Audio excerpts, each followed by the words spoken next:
and I wasn't willing to accept that. So I quit. And when I quit, it was a very difficult time in my life that I'll spare you the details, but man, fuck show business. It was tough.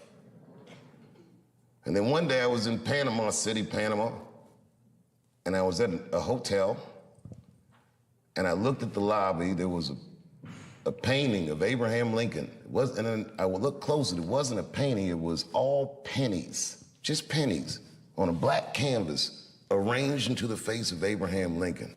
And I asked the guy, I said, how much is that painting worth? He said, $600,000, sir. And I looked at the pennies that made up the painting, and I was like, that's like $300 worth of pennies.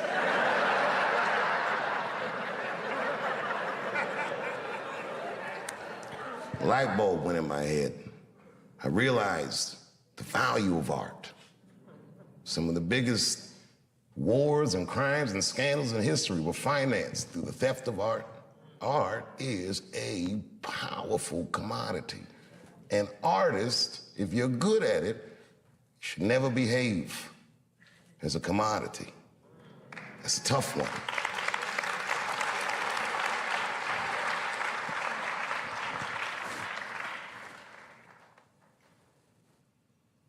And then I gave up. I said, this is probably it. I accepted the fact that the career I thought I was gonna have was over, but I started to rediscover just my art for its own sake. I would go to comedy clubs, and I worked for way less money than I ever had, and I enjoyed it more than any of the work I ever did. It was probably the best work I'll ever do, because it was so honest. It was so sincere. There was no media, there was no studio, there was no scrutiny, just me and the crowds. And I did it night after night, and slowly but surely the crowds got bigger and bigger. And then suddenly people started to notice, and Polestar would say, Dave Chappelle has the tour of the year. And again, and then the year after that, and then the year after that. People kind of like me, oh, this guy, he's pretty funny. Time magazine released an article about Bill Cosby. The headline said, 50 funny and filthy rich. And I read that article, and it was when I was looking at his face before all that disgrace that I looked and I said, I could do that. I told my father, and my father said, well, then just do it. That's why I wouldn't even know where to start. And he said, well, look in the phone book. It was before the internet, if you're young. We used to have a book with phone numbers in it.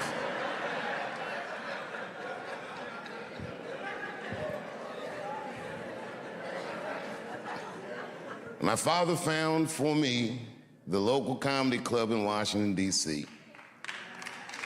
I called him.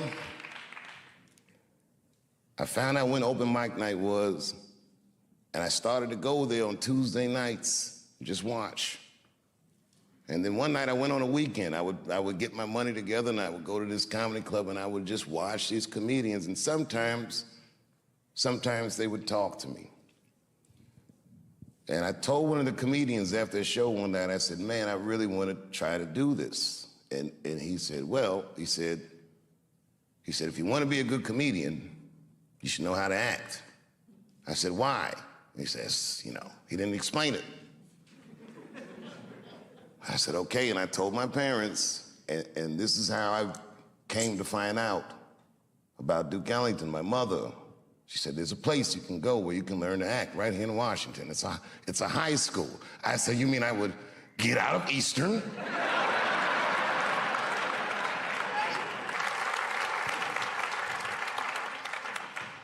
After I did Lorne Michaels, after I did Saturday Night Live, Lorne Michaels said something that I got to share with you. He goes, you went to Peggy Caford School, didn't you?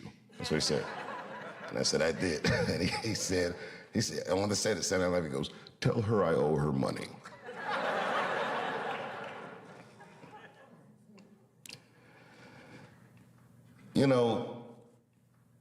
I never asked to have this theater named after me. Peggy asked me. She was ailing, and I went to her house to visit her. She said, I want you to put your name on the school. She said, it will help us raise money for the school. And to me, it was like, I felt like I'm a little young for that, and I'm still kind of using the name, you know what I mean? Let's see what I do with it first. You never know, Like, imagine if OJ named his son OJ Jr. Oh, Dad.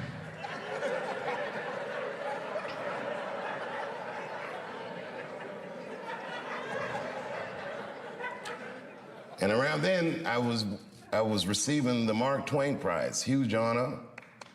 And the next day, all the artists that came to honor me, the Bradley Coopers and Chris Tuckers and all these great people, came to Ellington and they taught master classes for the students. And Peggy Cooper Cafritz, as sick as she was, got out of her bed so she could be with her babies. She never left us. So I did it. Say, you know, whatever you want to do, however I can help, I'll do it. I got to tell you, if you quit a show like Chappelle's show, I don't know if you know what happens to you professionally, but I'll tell you what doesn't happen. They don't just say, well, good luck in your future endeavors. With that media, they beat me up. With their power, they tried to make me behave. It takes a strong person to stand out in the cold like that. And I swear to God, so much of the strength I got to do that, the inner warmth I got to do that, I learned in this school and from my friends who helped raise me.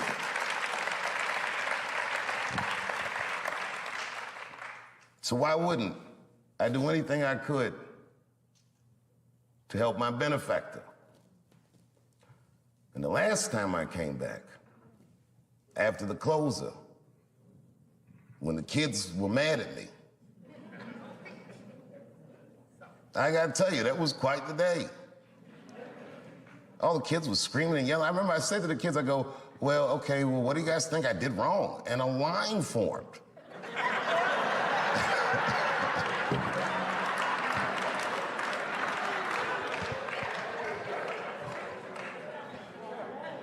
These kids said everything about gender and this and that and the other, but they didn't say anything about art.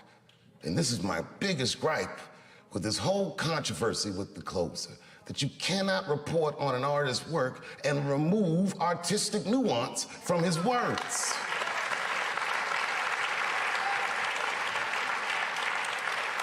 It would be like if you were reading a newspaper and they say, man shot in the face by a 6-foot rabbit, expected to survive. You'd be like, oh my God. And they never tell you it's a Bugs Bunny cartoon.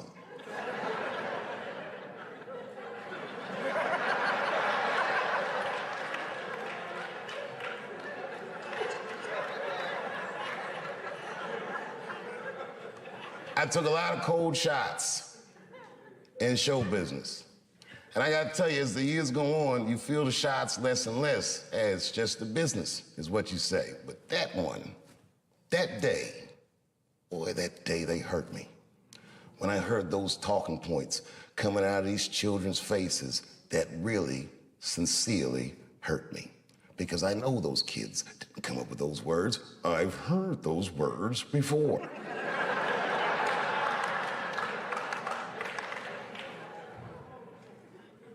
The more you say I can't say something, the more urgent it is for me to say it. And it has nothing to do with what you're saying I can't say. It has everything to do with my right, my freedom of artistic expression that is valuable to me, that is not separate from me. It's worth protecting for me, and it's worth protecting for everyone else who endeavors in our noble, noble professions. And these kids didn't understand that they were instruments of oppression. And I didn't get mad at them. They're kids, they're freshmen, they're not ready yet. They don't know. What made me mad, and I am this petty,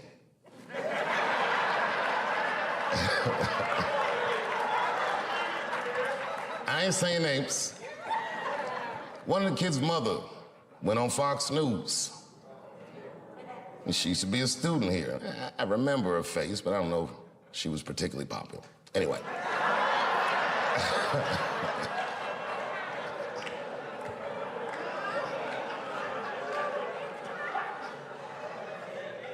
She was in the literary media arts department. She said a lot of things that I didn't like, a lot of things, but, you know, that's her right. Things she said that got to me. She said, at Duke Ellington, that theater was a sanctuary for students. I used to sit there and meditate. Well, of course you'd meditate. You were a literary media arts student. We didn't meditate in here, we got to work. But okay, fine. I would sit in there and meditate, she said.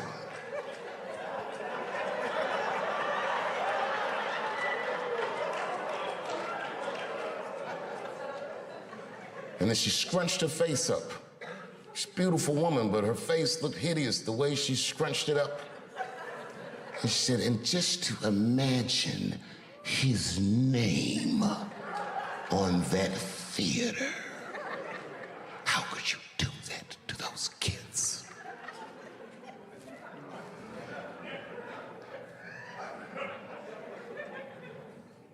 Listen. No matter what they said about The Closer, it was still the most watched special in the world.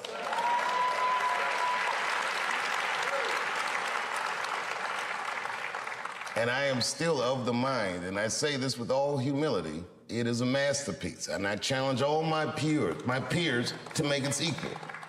They cannot. I am sure.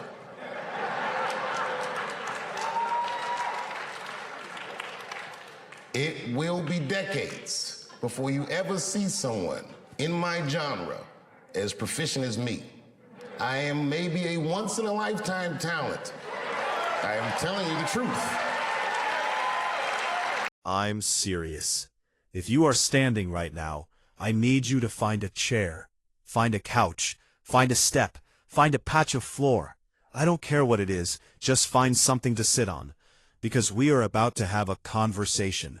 A real one, a deep one. The kind of conversation that you didn't know you needed today, but by the time we're done, you're going to realize this was exactly what your Friday, or your Monday, or whatever day it is when you're watching this, this was exactly what this day needed. Because I am looking at a video title right now, and the title says, Dave Chappelle, the $600,000 penny lesson that changed my life. I need you to read that again. $600,000 and a penny in the same title. Those two things, $600,000 and a penny, are sitting right next to each other in this title like they belong together. Like, that's a completely normal combination of words. Like somebody just casually threw that together and said, yeah, that makes sense, post it. And I am floored. I am genuinely, completely, utterly floored, because I don't even know what that means yet. I haven't watched a single second of this video. I am still standing at the door. But just from those 11 words in that title, I already know that whatever is inside this video is going to be something I think about for a very, very long time. But before we get into the title, and we are going to get into this title, we are going to dissect every single word. We first need to talk about the man. We need to talk about Dave Chappelle, because you absolutely cannot encounter a piece of content with Dave Chappelle's name on it and just skip past the Dave Chappelle part. That would be like going to a 5-star restaurant and skipping straight to dessert without acknowledging that you're in a 5-star restaurant. The context matters. The person matters. And in this case, the person might be one of the most important, most singular, most genuinely irreplaceable figures in the entire history of American comedy. And I want to be clear about what I mean when I say that. Because great comedian gets thrown around a lot. People call comedians great all the time. It's become almost a reflex. Oh, that person is funny, they're great, whatever.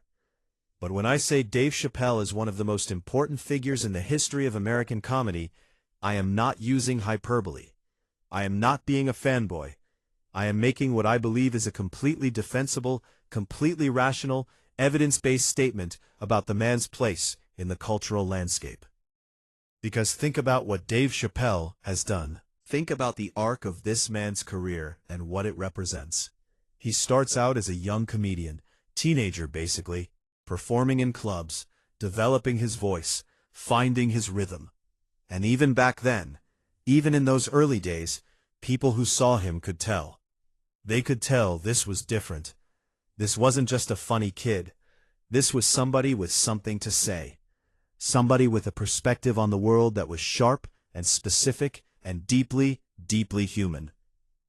And then Chappelle's show happened. And if you are of a certain age, if you were alive and watching television when Chappelle's show was on the air, you know exactly what I'm talking about when I say that show was a phenomenon. Capital P, underline it, put it in bold. That show was not just funny. That show was not just popular. That show was a cultural earthquake. It changed the way people talked. It changed the way people thought about race and comedy and what was permissible and what was possible. It gave us sketches and characters and moments that are still being quoted and referenced and remixed and memed to this day, 20+ years later. It was the kind of creative work that defines an era. The kind that you look back on and say, this was the moment. This was the show that captured something true about this particular time in American life, and put it on screen in a way that nobody had ever done before, and nobody has quite done since. And then, and this is the part that makes Dave Chappelle's story unlike almost anyone else's, he walked away from it. At the height of his fame, at the peak of his commercial success, with $50 million on the table, $50 million. Dave Chappelle looked at that check, looked at where his career was going, looked at what he was being asked to do and who he was being asked to become, and said, no, no thank you, I'm good. And he left. He stepped away from the spotlight. He chose his peace of mind and his artistic integrity over the biggest payday in the history of comedy television at that point. And the world, the entire world, lost its mind trying to figure out why. What happened? What went wrong? Is he okay? Did he have a breakdown? Did Hollywood do something to him? What is going on with Dave Chappelle? And here's the thing. The answer to all of those questions, the real answer, the answer that Dave Chappelle has spent years articulating in interviews and on stage and in conversations exactly like the one we're about to watch. The answer is actually really simple. But it's simple in the way that the most profound truths are always simple. The kind of simple that takes years to arrive at and a lifetime to fully understand. The answer is that Dave Chappelle knew something. He knew something about himself, about his art, about the nature of success and fame and money, and what those things can do to a person if they're not careful. And he acted on that knowledge even when the whole world was telling him he was crazy. Even when every business instinct said stay. Even when every logical calculation of financial self-interest said take the money and keep going. Dave Chappelle did the irrational thing, the thing that made no sense on paper, and it turned out to be the most sane, most self-aware, most courageously human decision he could possibly have made. And that is why a video about a lesson Dave Chappelle learned, a lesson big enough that he calls it life-changing, is not just interesting, it is potentially essential. Because this is a man who has already made one of the most dramatic, most talked about, most analyzed decisions in entertainment history. This is a man who walked away from $50 million because he understood something about what truly mattered. So when this man, this particular human being, with this particular history and this particular track record of knowing what is real and what is not, when he says something changed his life, I believe it. Without question, without hesitation, I believe it completely. But here is where this title gets absolutely wild. Here is where I need to stop and really zoom in.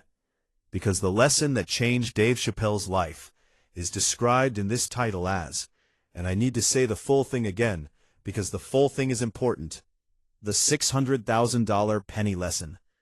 The $600,000 penny lesson. Not the $600,000 lesson, not the penny lesson. Both together, the $600,000 penny lesson. And the fact that those two things are fused together, the enormous sum of money and the smallest denomination of currency that exists, tells me everything I need to know about what kind of lesson this is.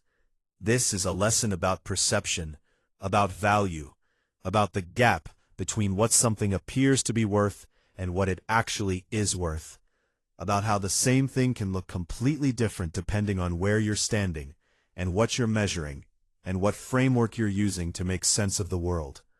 Because a penny, think about a penny for a second. When is the last time you picked up a penny off the ground? When is the last time a penny changed your life in any meaningful way? Most of us don't even bother with pennies anymore. Most of us have pennies sitting in jars on our dressers, pennies collecting dust in the cup holders of our cars, pennies at the bottom of our bags that we keep meaning to do something with and never do. A penny, in the modern world, is essentially symbolic. It represents value in theory, while being almost completely valueless in practice. And yet, Dave Chappelle, a man who has been offered and accepted and walked away from more money than most of us will ever see in our entire lives, Dave Chappelle is standing here saying that a penny taught him the most important lesson of his life. A lesson so significant, so genuinely transformative, that he is calling it life-changing, not career-changing, not perspective-shifting, not eye-opening, life-changing. The whole life, the whole trajectory. The whole understanding of who he is and what he's doing here and what any of it means. And the price tag attached to that penny lesson is $600,000. Which means, and this is the part that is making my brain do backflips, which means that somewhere in the story Dave Chappelle is about to tell, there is a moment where $600,000 and a penny exist in the same equation, where those two things, the enormous and the tiny, the valuable and the seemingly worthless, come together to teach a lesson that changes everything. And I don't know yet what that moment looks like. I don't know yet what happened, what the circumstances were, what the penny represented, or what the $600,000 represented, or how they connected to create this revelation. But I know that when Dave Chappelle explains it, it is going to make complete and total sense. It is going to be one of those moments where the pieces click into place and you go, oh wow, that is so simple. That is so perfectly, elegantly simple. Why did nobody say it like that before? Because that is what great storytellers do. That is what great comedians, who are also great philosophers, do. They take complex truths and find the perfect, simple, concrete image to carry those truths. They find the penny. They find the specific, tangible, holdable, seeable thing that contains the whole lesson inside it. And when they show it to you, when they hold it up and say, look at this, you see it. You really see it. And you cannot go back to not seeing it. And I think that is what Dave Chappelle is doing in this video. I think he has found a story, a real story, something that actually happened to him, something that cost him $600,000 and involved a penny. And that story contains a truth so profound and so universal that he feels compelled to share it. Not because he wants to impress anybody, not because he needs the content, but because when you learn something that genuinely changes the way you see the world, there is a human impulse, a deep, generous, fundamentally human impulse to share it. To say, come here, let me show you what I found. Let me show you this thing that I stumbled across that completely rearranged my understanding of everything. Because maybe it will do the same thing for you. Maybe this penny will change your life too. And the fact that it cost him $600,000 to learn it, that detail is not incidental. That detail is central, because there is something deeply important about the price of a lesson. Not just financially, but in every sense. The harder a lesson is to learn, the more it costs you, in money, in time, in pride, in pain, in whatever currency you're paying, the more deeply it tends to lodge itself in your understanding. The more permanently it tends to change you, because you can't just forget something that cost you that much. You can't just shrug it off and move on. It becomes part of you. It becomes one of those reference points that everything else gets measured against. One of those moments in your personal history where you can look back and say, that is where I changed. That is where the person I used to be ended and the person I became began. And Dave Chappelle is sharing that moment with us in a YouTube video with a thumbnail that probably has him looking either very serious or very amused, or possibly both at the same time, because that is very much the Dave Chappelle energy, serious and amused simultaneously at all times, because he has understood something about life that makes the serious things funny and the funny things serious, and the line between the two completely irrelevant. Now I want to think for a second about what this lesson might actually be. Not because I know, I genuinely do not know. I'm speculating completely from the title. But because I think it's worth engaging with the question before we watch. Because part of the joy of great content is the anticipation. Is the what is this going to be? Is the building of your own expectations and theories, and then watching them either confirmed or completely demolished by what the person actually says. So, the $600,000 penny lesson that changed Dave Chappelle's life. What could it be? My first instinct, and this is purely based on everything I know about Dave Chappelle's story, is that this lesson has something to do with the Chappelle Show situation. Something to do with walking away from $50 million. Something to do with that period of his life when he made the decision that defied all conventional wisdom and all financial logic and all external pressure. Because that decision, that single, seismic, history-making decision, is the fulcrum around which Dave Chappelle's entire life story turns. Everything before it and everything after it is in some way defined by it. And the lesson he learned in that period, whatever it was, clearly shaped who he became. But here's the thing. The penny. That detail is pulling me in a different direction. Because if this were purely a lesson about the Chappelle Show situation, about walking away from money, about integrity versus commerce, you could tell that story without a penny. The penny is specific. The penny is concrete. The penny is a physical object that clearly played a role in this story. And that is what is really intriguing me. Because what is a penny doing in a story that involves $600,000? How do those two things intersect? What is the penny representing